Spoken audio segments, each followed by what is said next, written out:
In today's episode of Higher Learning, we're joined by CPG Marketing Executive Ken Krasnow. Ken and I discuss a whole range of topics, everything from how you can have complementary but opposite skills to have a high performing team, how you can help your leadership to have an appetite for risk, even the origins of Mountain Dew. We covered a range of topics in this discussion. I am so excited for you to listen in. Welcome to another episode of Higher Learning. I am your host, Oz Rashid, and today we are joined by a very special guest. Today we are joined by Ken Krasnow.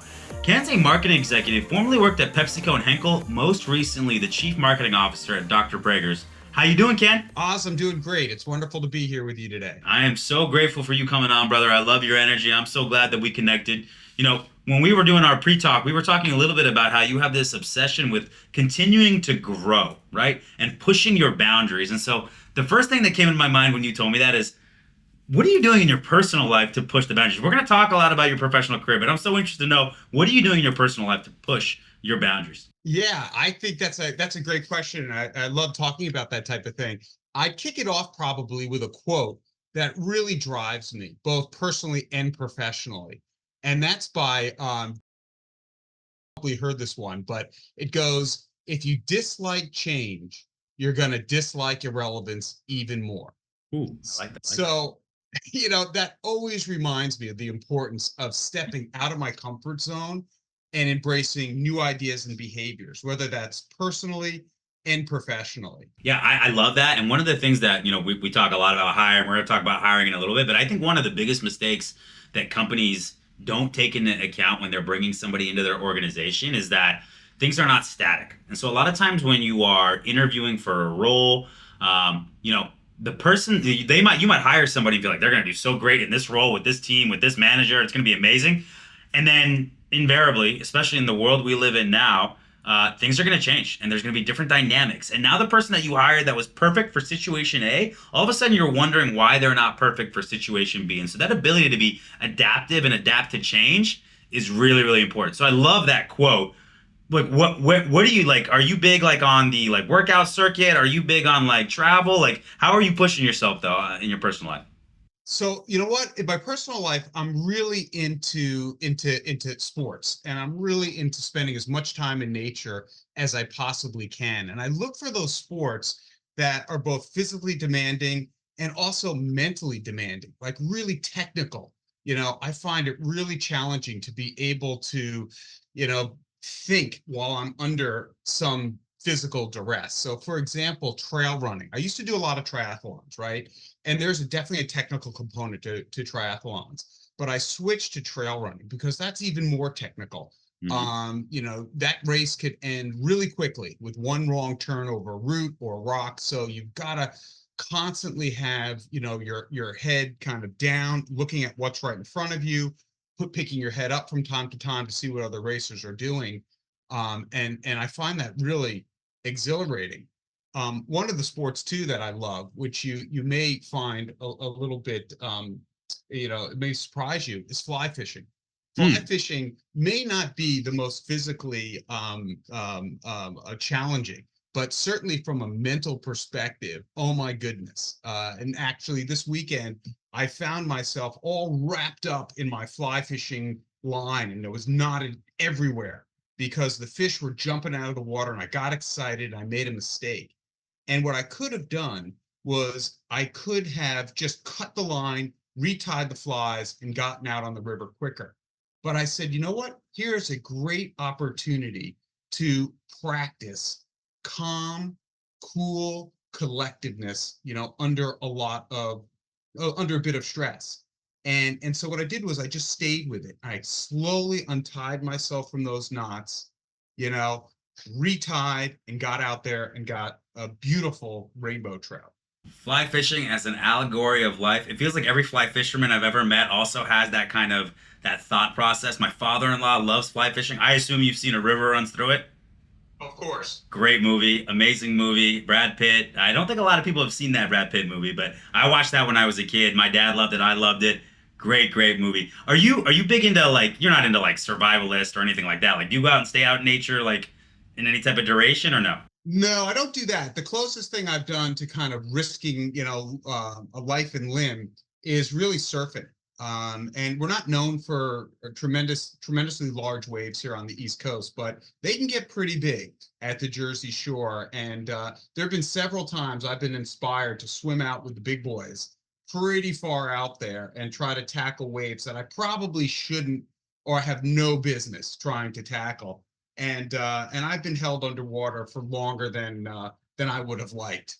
But that's about as far as I go. That and following my brother-in-laws around out west when we go skiing. Much better skiers than I am, and that's gotten me. That's gotten me in a little bit of trouble as well. Little known fact that I've never brought up on the pod. So I was born and raised in Southern California, close to Huntington Beach, and one of my uncles, he's actually like a close family friend, was a professional surfer and taught me to surf when I was younger. Obviously, since I moved to Florida, also not known for our waves out here. But when I was growing up in California from until about 12 years old, I spent my fair share of time out in the waves. I ask a little bit about the survivalist thing because I was thinking about it. My wife loves these shows like Naked and Afraid and Alone, and I'm always telling her, like, we're talking how many days could you survive out there? And I'm telling her, I'm like, I think I could go at least a week or two. She's like, you're crazy. You won't even get up on a ladder to go on the roof. And you're telling me you're gonna go survive in the wilderness, you have to hunt for yourself?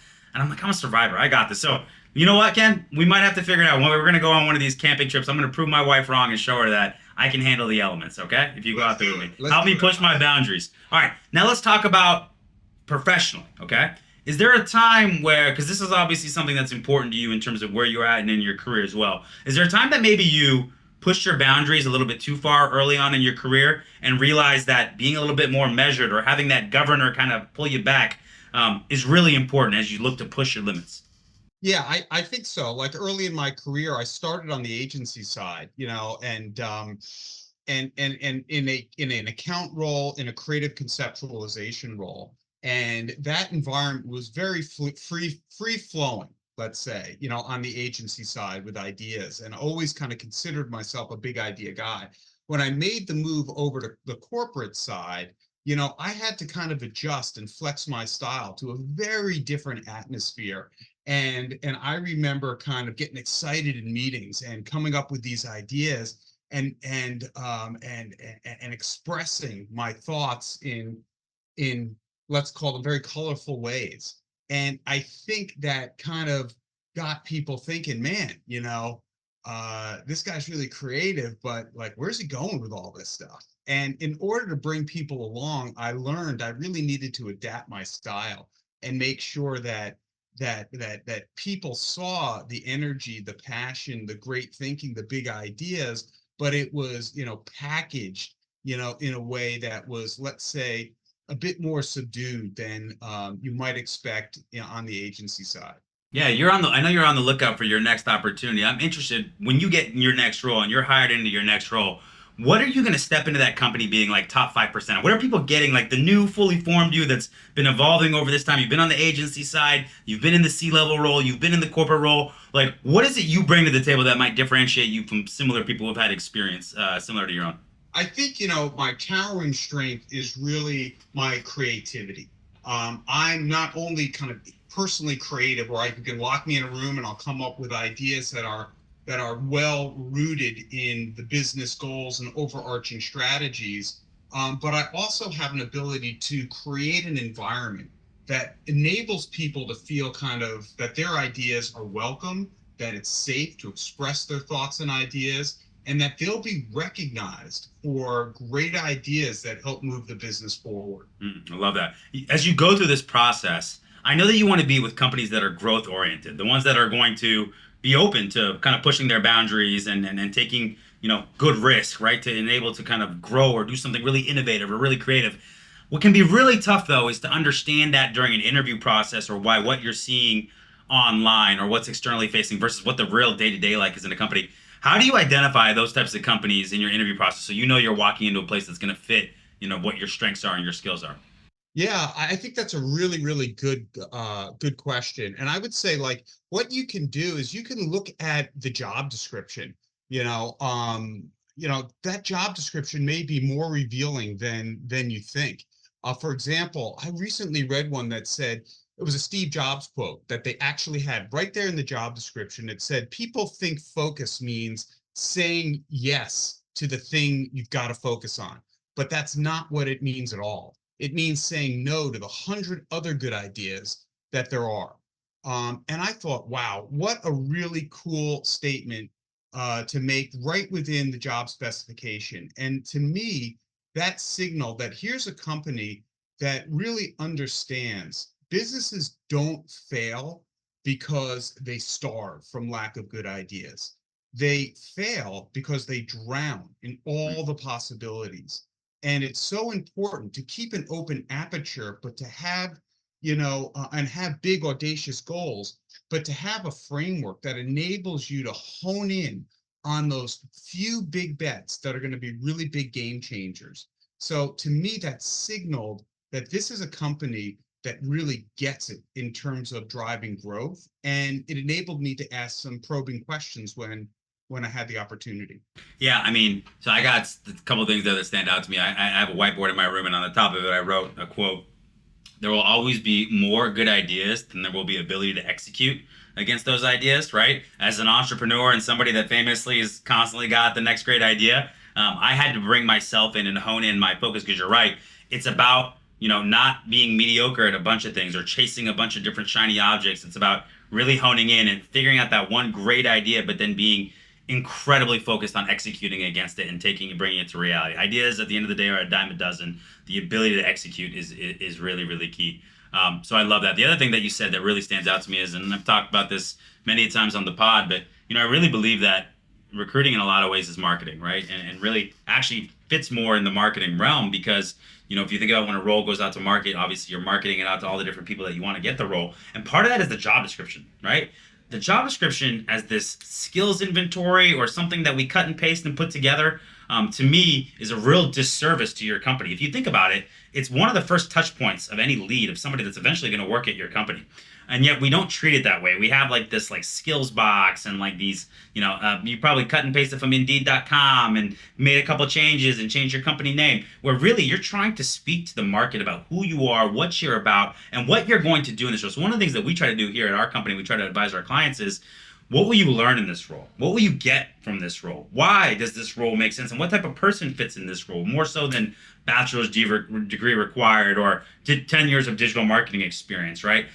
Creating it and treating it like a marketing artifact, I think, is really a real smart thing that many companies are starting to pick up and learn, and something that we've been advising for a while as being really, really key. On the same token, a resume is also a marketing artifact in a lot of ways, and what you're trying to capture and what you want to lead people with, much like a great advertisement. Same thing with both of those documents. So, love that. What is the way that once you're in the company that you've gotten leadership on board with having an appetite for risk, right? How would you advise people that? What are the tactics and guardrails that you can talk to leadership about to get them comfortable, especially if you're somebody new coming in, you got these ideas, might be a little bit like slow down, and maybe that takes a little bit of time, but I'm just interested, how do you get people to understand that, hey, this risk is somewhat necessary, here's how we can hedge against it, here's the right way to go about it? The best thing you can do there is demonstrate how taking certain risks that you're proposing align with the company's long-term strategic goals. And Mm. if they have customers, so if it's, let's say, a B2B to C business like I've worked in before, it's not only the company's long-term goals, but the customer's long-term goals, what the consumer is trying to achieve. So if you can demonstrate how these risks align with goals, it's not just about chasing shiny objects to try a whole bunch of things. There's real purpose behind that. It's not random. It's part of a deliberate strategy to achieve growth. Love that. One of the things that, we do here, I think a lot about is team building, right? Not just like picking out the most talented person and dropping them into a team. It's about figuring out how all these pieces fit together. And you said something to me about the importance of being opposite but complementary in terms of skills. I'm just interested. Can you give me a work example of where you kind of had that perfect mix of team members who had opposite and complementary skills, and how you got everybody to mesh? Because sometimes if you have those different skills, the way you communicate, the way you receive information, the way that you work might be completely different. So I'm just interested how you get those things to work together when they're diametrically opposed a lot of the times in terms of their skills. Yeah, that's a great question, Oz. So when I was at Henkel, I led digital transformation in all 8 consumer communication groups, everything from media to digital to shopper marketing, internal creative services, even the call center. And my mission was to break down the internal silos within these functions so that we could create a better user experience, ultimately, and from media to shelf. And so what I had to do is not only kind of physically orient people so they were in close proximity to each other and they could work more collaboratively together, but also had to ensure that we were building and maintaining productive relationships built on respect for the individual and maintaining other people's dignity. Not, it's very important to achieve great results, but do it in the right way. And to your point, there's so many different styles, and you don't want to curtail someone's natural style necessarily, but you may want them to adapt that style. And so when I came in, I said, look, number one, I want you to bring your whole self to work, right? Ideas and creativity, that is the lifeblood of innovation and of growth. And we need that from each and every one of you. We need your ideas, and we need your own unique personal style. However, sometimes that style, you may need to adapt it, right? To ensure that you are conveying what you mean to convey in a way that is accessible to others. And Mhm. I will demonstrate this to you. And I told everybody on my team, so about 30 people, I said, I don't want you to adapt to my style. I have a particular style. I don't want you to adapt to it. I will adapt to your style individually. So one person will make the changes versus 30 people making changes. And when I do that, I hope to model for you how my subtle changes in, let's say, my tone, my body language, how that makes you feel as we are sharing ideas. Do you feel I'm conveying my thoughts and ideas to you in a way that is kind of acceptable to you, in a way that you can hear that? And that really worked. People got that, and I felt that they were collaborating just wonderfully, and that came together, with some really big ideas. And I'd be happy to share an example. Yeah, go ahead, share an example.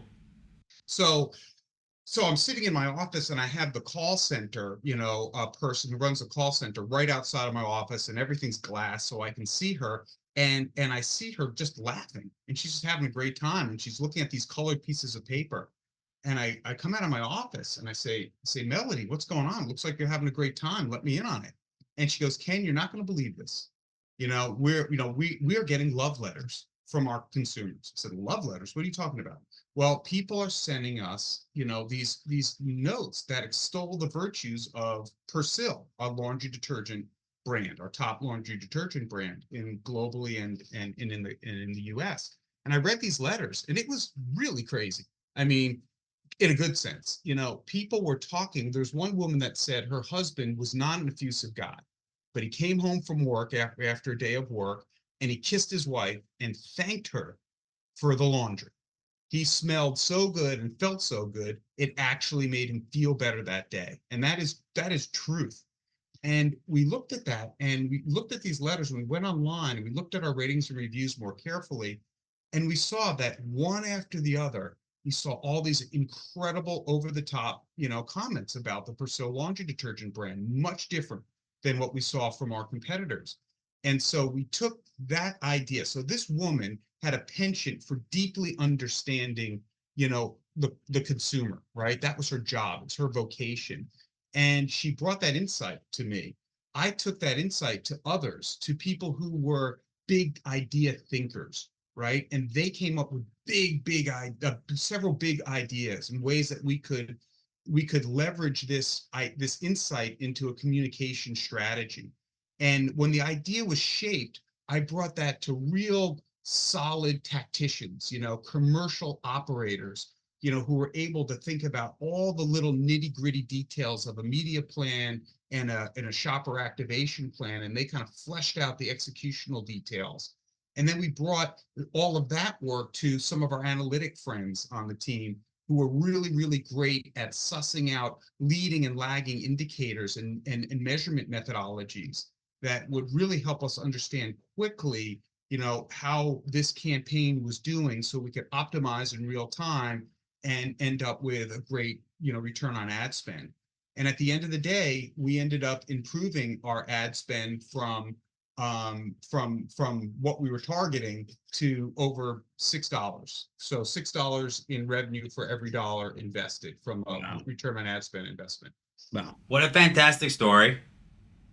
I think maybe I'm later in the day. I'm at a 7 out of 10 on my laundry detergent. It looks like I need to go buy some Purcell because I'm certainly not coming home and hugging and kissing my wife because of the laundry. Maybe I should. Maybe that's a mistake on my part.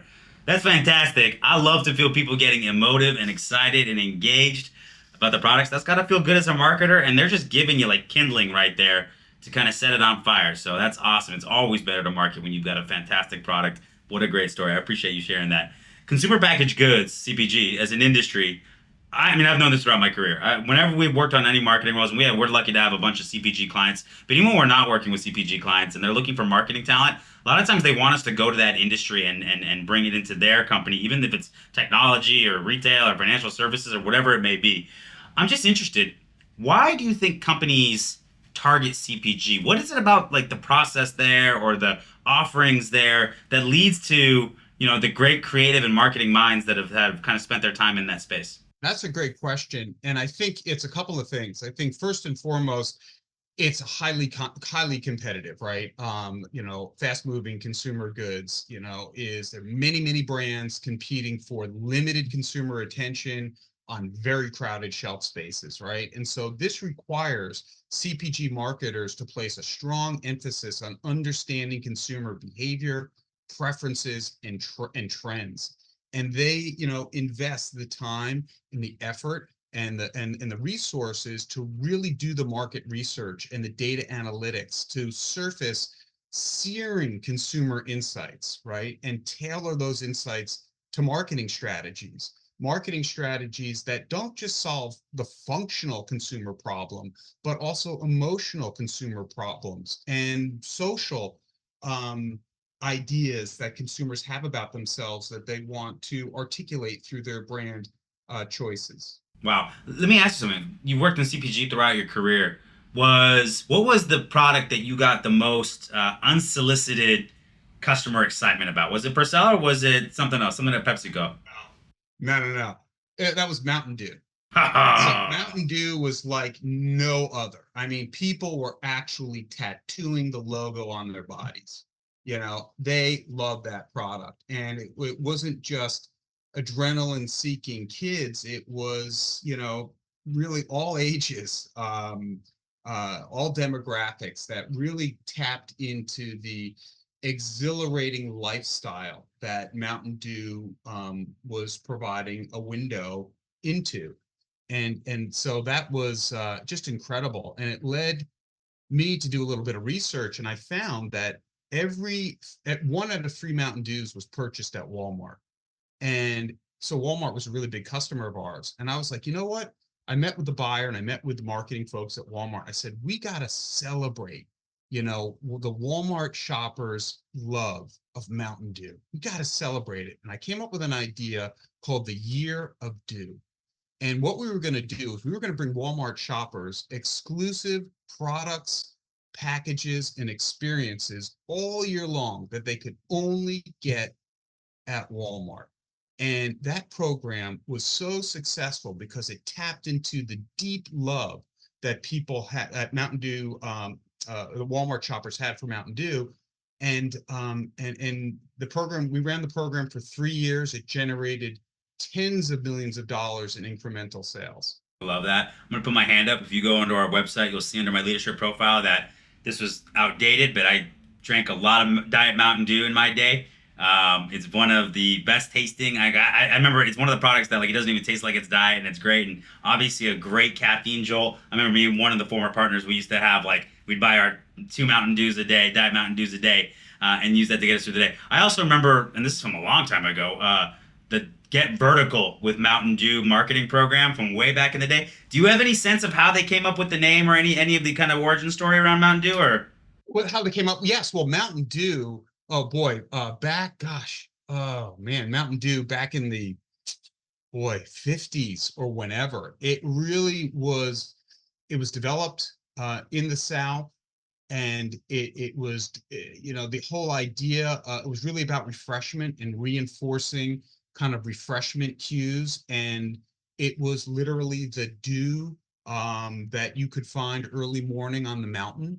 And they felt like that was, at the time, an image that would convey refreshment. And what's funny about that is the brand is a little bit edgier and like mountain bikers and skateboarders and teenagers and video game players.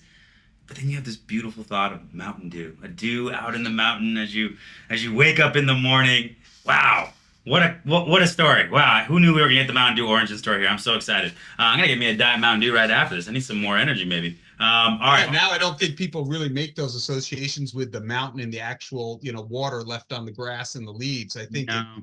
anything, they probably think about, Mountain Dew, D-O, like, go out and do it. Go and do. Oh, I didn't even think about that. That makes great sense. Today's episode of Higher Learning brought to you by Purcell Laundry Detergent and Mountain Dew. Maybe we can get some sponsors lined up here, Ken. Make a call for There me. you go. I love All it. right, we do got to pay the bills, so that's what we got to do. We got to talk about hiring. Now, you've done a lot of hiring throughout your career. I'm really interested. We'll start here. What's a core hiring philosophy for anybody that you bring into your marketing organization? Well, I really want to understand what's your secret sauce. Mm, Everybody's got a secret sauce, a certain way of doing things, right? So, for example, if you ask me that question, I would say, you know what? I specialize in transforming marketing departments into engines of profitable growth. mm, I've developed, strategies that drive the consumer life cycle from awareness and conversion to repeat and loyalty. And these are highly adaptive strategies that are optimized with real-time data, right? I've done this at large corporations like PepsiCo and Henkel and smaller private equity-backed firms like Sun Products and Dr. Prager's. Full stop, done, right? So that is my elevator speech for my secret sauce, kind of what I do. People, I think, in an interview don't really want to know so much about, they want to hear what you do versus who you are, right? I've got the resume, so I kind of know who you are. And yes, I'm interested in that to some degree, but I want to know what you do and what makes you different. And how am I going to assess that based on who I have on the team already?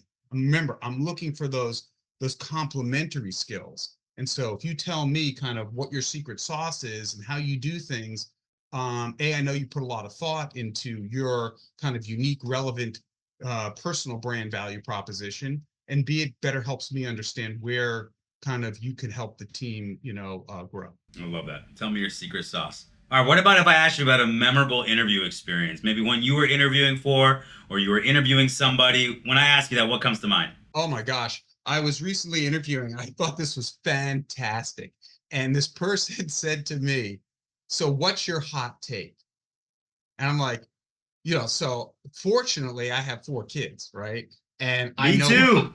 Four I kids know. club. Let's do it. Yeah, 4 kids, 3 girls and a boy. How many you got? I've Yeah. got I've got 1 girl and 3 boys. Oh my God. We should start a softball team. All right, go Yeah, let's ahead. do it. Yeah. So I know what hot take is, right? So the term hot take means kind of like, what's your kind of controversial opinion or perspective, right? That you have on a current relevant business topic, right? Okay. And so for me, I was like, you need to get finance in the ideation process early. And the person said, what? What do you mean by that? I mean, those folks, they're not always the most creative. They sometimes are naysayers. I'm like, no, get them in early, because what you want to find out early is you want to understand what is your target consumers, what are their needs, right? What are their values in terms of what attributes of your product do they value most? And what is their willingness to pay? You want to be thinking about the price range, at least, of what you are developing from an innovation perspective from the get-go. The worst thing you can do is come up with a great innovation idea that where you leave tons of money on the table. And by bringing finance into the conversation early, not only will you be surprised of the great ideas that can come from that group, but you're thinking about willingness to pay up front, which is so important. Mm, I love that. I'm thinking about some hot takes I got myself, kind of in my space, my industry. I'm in software, talking a lot about AI. I've said a lot of things like I think AI is going to be demonstrably very good, more so than bad, as we hear some of the dystopian things. I definitely believe that AI is not going to replace your job. Somebody who learns AI is going to replace your job. But here's my new one. AI is going to change software development. Microwave changed cooking. So to that end, everybody's talking a lot right now about how now we can 5x developers and now everybody's gonna be a developer and everyone's gonna have these micro apps and it's gonna completely change everything. And I actually, at least for the next 5 to 10 years, as somebody that's knee deep in this space right now and thinking about it, I think there's more art to it than that. I think there's more fine gourmet outputs to it than that. And so while I think there's going to be a help in productivity, or I think it's going to change things in a very positive way and make us more productive, to say that it's going to replace 5-star meals, I just don't see it. Not yet, not now. So that is my not fully formed, half baked hot take that I'm working on right now. What do you think, Ken? You into I it? think that's great. And my son is in college and he's studying math and statistics, right? He is very, very involved in artificial intelligence, and he's using AI to your point, code. And he does know how to code, but he can use AI and get the coding done much quicker, and it enables him to think about the solution he's developing more, and be more creative and innovative. Who knew we were going to go on an AI tangent there? I love it. All right, next question. What's your favorite question to ask in an interview? My favorite question to ask in an interview is, what are you most proud of in your career? And I love to see that people give me not only, an impassioned answer, but also an answer that is concise, but tied to a result. So at the end of the day, I want to see that people are lining up things that they really get charged up over, but at the end of the day, those things are driving business results. So I want to see them light up not only on the idea or the thing that they were involved in that was so rewarding, but that it actually had substantial impact on the organization. Because at the end of the day, it isn't about doing a lot of activities, right? At the end of the day, it's about impact. And we certainly want to align what people are passionate, about with their jobs, but we've always got to be focused on driving growth. Okay, Ken, I know you are a religious listener of higher learning and you've listened to every single podcast, so you know that this is coming right here. We flipped the question on you. What are you most proud of professionally? Wow, what am I most proud of professionally? I And would I answer it say, too because I will make sure that I eat my own dog food. oh yeah, yeah, yeah. So I think what I am most proud of professionally is really my time at Henkel. I came into the Henkel organization, and they really were looking for marketing transformation. And I had left PepsiCo, right? I went to go work for a PE-backed company called Sun Products. And Sun Products created a position for me to drive digital transformation, and they had a $3.5 billion exit to Henkel, right? Henkel bought Sun Products, and they offered me the opportunity to join them. And they said, Ken, we really like what you're doing at Sun Products and how you've built the digital practice, and are really building brand equity and driving sales in modern ways. And we'd like you to do that for us. We'd like you to help us, transform our marketing department. And that's exactly what I did. I had kind of like a four-tier strategy. Number one, outside of evaluating the team and reorganizing the structure of the marketing team under my jurisdiction, it really was all about leveraging content. It was about elevating brand meaning through powerful stories that were inspirational, educational, and provided some, utility. It was about moving from a multi-channel, somewhat, disjointed approach to an omni-channel, well-orchestrated approach to marketing.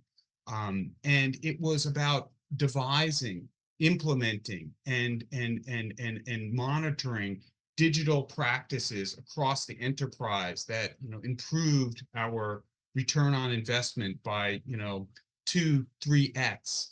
It was about value creation process, right? Implementing a value creation process where we were able to save over $25 million in the first 2 years. And that money could be reinvested into the brands. At the end of the day, we were able to, from a marketing perspective, grow marketing's contribution to sales by 17% and marketing's contribution to return on investment by 7%. versus what they were ever able to achieve in the past. And that was seen as a really significant achievement. It was all encompassing, and I feel really proud about that. I love that. All right, Ken, now you ask me. What are you most proud of in your career? Yeah, so I'm having a hard time deciding between two things, so I'm going to list them both. I think over time, one will overtake the other. But the first thing that I'm most proud of is I'm most proud of the culture that we've built in this company and how impactful it is in terms of our bottom line productivity as a company. Our culture is something that is felt, it's iterated, it's evolved, it's always has an opportunity to improve, but it's palpable. And I don't think that's easy to do. And so that culture that we built here at our company at MSH and Aon is something I'm very proud of. I know it's one of the first things people talk about when they're here. And that doesn't mean that every day it's perfect or that it's always puppy dogs and lollipops, but I know it's a big reason why people keep coming back, why we have the tenure we do, why we have the company we do. So that's one of the biggest bottom line reasons for it. The second thing I would say is the people that have developed under the company and my leadership is something I'm also very, very proud of. And I think this is the one that over time will continue to overtake because I think some of these people still have immense opportunity to continue to do some amazing, transformative things. But nothing makes me happier than watching somebody that had skills, had talent, came into our environment, our incubator. We did a good job of cultivating them. They did a good job of putting in the work to get where they needed to go. And then you just watch them grow and the trajectory, and it's just one of the proudest things as somebody that has 4 kids like you do. It's also something that watching them go through these milestones and these development and knowing you played a part in that is very gratifying, and so that continues to be something that I'm very, very proud of. And I think over time, as I look back at they talk about a coaching tree. I'm big into sports, and Greg Popovich's coaching tree and Bill Belichick's coaching tree. I'd like to have a coaching tree one day that's like these are the people that came from our organization that have gone on to do amazing, brilliant things, whether it be here at our company or somewhere else. So those are the two things I'm proud of. I love that. In fact, both of those things are, focused on people, right? Which is so important. And it's the lifeblood of your business and of every business. And the fact that you're looking to create, a high performance culture based on what sounds like really, fulfillment of people's aspirations on an individual, level. Sounds wonderful. Well, I think one of the things that is really like missed in today's work environment is that ultimately these relationships have to be reciprocal, where the employee is getting something out of their time and obviously the company's getting something out of the time. But the reality is that we have a collective shared interest, right? When the company does well, almost always it means the individual does well, whether it be from a development perspective, a financial perspective, whatever it be. And yet sometimes it feels like these two forces are pulling away from each other, or there's a lack of trust. And I think that's really, really bad. And I think the best companies are the ones that understand that these two things work together. Your success is our success and vice versa. But we can always accomplish a lot more collectively than we can individually. And that's why we work together in these teams, in these groups, in these organizations. And so that's something that's really important to me and something that's been important for our company. So I appreciate that. Thank you. Sounds like you're hiring me. I accept. When do I start? Yeah, I was going to say the same thing to you. You're the kind of person I want to work for. And I know that books are really important to you because I've listened to your podcast, and so I'm going to beat you to the punch. Oh, no. Here we go. Let's do it. And so I am looking here, and I'm pulling a book from my shelf here that you mentioned trust, right? And there is an incredible book that has stayed with me for a very long time. It's called The Speed of Trust. Yes, by the guy, 7 Habits, Covey. Covey's son, Stephen Covey. And it is really, really great. So he said the subheadline is the one thing that changes everything. And boy, it's really true. And if you read this book, you really understand how far trust can go to accelerating business growth and fulfillment of employees. Yeah, and listen, the speed of trust is important because especially in sales or in interviews, in these moments where you have a very finite amount of time before people make a read on you and understand if they want to work with you or work for you or any of that, can you establish authentically who you are and build that trust? Because you can't do that in a disingenuous way on enough scale. Like you just can't. You can fool some people some of the time, but on a long enough timeline, people are going to figure out who you are. So can you be your authentic self and build that trust? And once you do, now you can start to move at a speed and you can start to work at a speed. There it is. It's a great book. I've read that one. Really love it. One of the first things I did early in my career is I went to a Stephen Covey 7 Habits training, and I think it informed a lot of who I was as a professional. I very appreciate the company subsidizing my ability to get that training because I think it helped and it's paid off in space. So love it, love the book recommendation. Back to the hiring real quick. We all miss sometimes. So when I ask you about when you look back on times you've missed, or if there's a theme or kind of a through line, is there anything that like, yeah, man, I wish I would have done this differently, or what comes up when I say that? Yeah, that's a really good question. And fortunately, I haven't missed a lot, but certainly we all make hiring decisions that we think about and we say, was that really the best choice? And I think, you know, it's probably come down, to not asking, enough questions to really understand whether or not the person is a cultural fit. I haven't had any issues with from functional perspective, right? Where people come into the job and they just can't do the job. There's enough focus on the functional piece. It's the cultural piece where in the past, there's one in particular, that I'm thinking of. Gee, did I press hard enough earlier in my career, when I was a newer hiring manager on the cultural fit.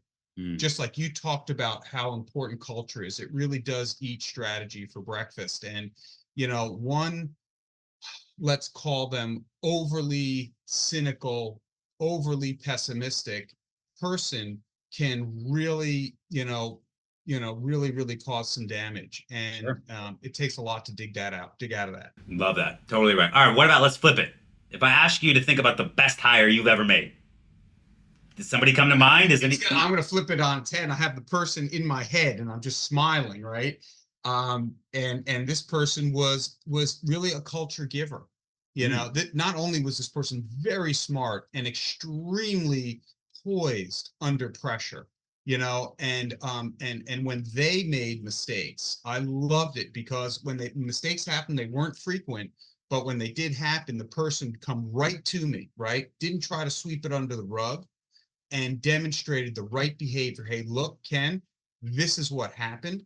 This is what I plan on doing about it. Do you have any questions? Here's the potential risks, right, to various stakeholders in the organization. This is what I plan on doing, but I wanted to check in with you to get your input before I made a move. And I just thought, man, that is a great demonstration of doing it the right way. And if our culture can kind of embrace what you're doing, sure, mistakes happen, face them, stare reality in the face. Let's work together as a team quickly to resolve them. That's the way it should be done. did you know in the interview right away, or was it something you're like, well, we got to see, and then it turned out being way better than you thought? Oh no, I knew in the interview right away, and I knew I had to have this person. It took us a year to find the right person, and we weren't going to settle.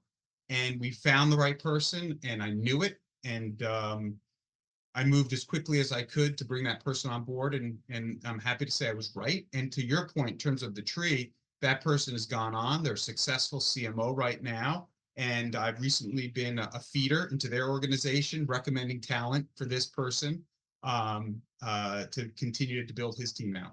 I love that. Gosh, did you see how happy you were and the smile you had when you thought about that person? That's what a great hire will do. It's such a game changer. It's really exponential. It's like 100 years of compound interest. Like I don't think people understand how, we all think we're really good at hiring, but the reality is that we make some mistakes, we make some good hires. But man, when you get it just right, God, it's like a game changer. It's like picking the right spouse. It's like picking the right, favorite location to live in because it's got everything you want. I mean, I don't know. It's such an important thing, and it's why I give so much importance to it. I love to hear that story, and it does not surprise me to hear that person's gone on to great success. All right, let me ask you this. What have you been doing? I know you've been in a little bit of a transition. Sounds like you've been interviewing, doing some things. Is there anything you're doing right now, like to kind of you're really juiced about? Have you picked up any new hobbies? Are you spending more time with family? Like, what are you doing right now to kind of that's kind of keeping you going? You know what? Well, that's a great question. And so what I'm doing is I'm working right now with an accelerator and I'm helping, seed funded companies improve their odds at success as a marketing advisor. And I'm working with this incubator that brings together business advisors with startup founders. And these companies are very, very small, maybe a couple of $1 million in top line sales. And what I'm helping them do is not only kind of brand strategy work, and teaching them about, brand, about consumer segmentation and brand positioning, and innovation considerations. But I'm also helping them think through how are they going to execute a marketing, a go-to-market strategy for very, very small amount of money, right? Mm. What agency partners or consultants can I connect them with that aren't going to break the bank? Because these founders have no time to do marketing. They need to outsource it. But how can they focus on a couple of key objectives from a marketing perspective and stay maniacally focused on those things to drive, their business forward? So that could be, look, this brand, they've got great velocity, and they're growing distribution. They got to grow awareness. How do they do that on a budget? Or, man, you know what? Velocity isn't what it needs to be. How do they address that on a budget? And I find that work to be fascinating.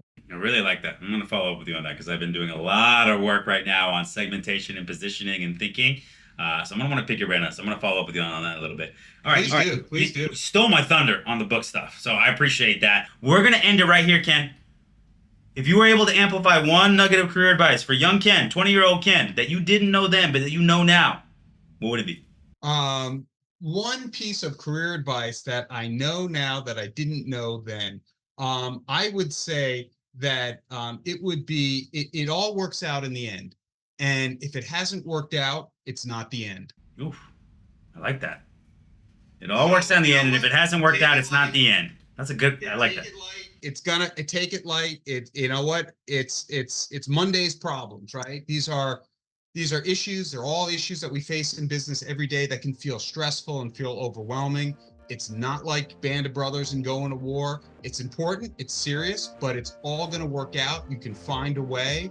You're going to be pressed to be a better version of yourself, and learn and develop new skills, and you will work it out. Ken, I really enjoyed our time. I appreciate you coming on the show. You've given us so many great insights to take away.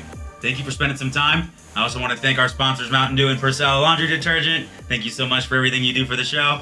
Appreciate you, my friend. Have a good one. You too, Oz. Talk to you later.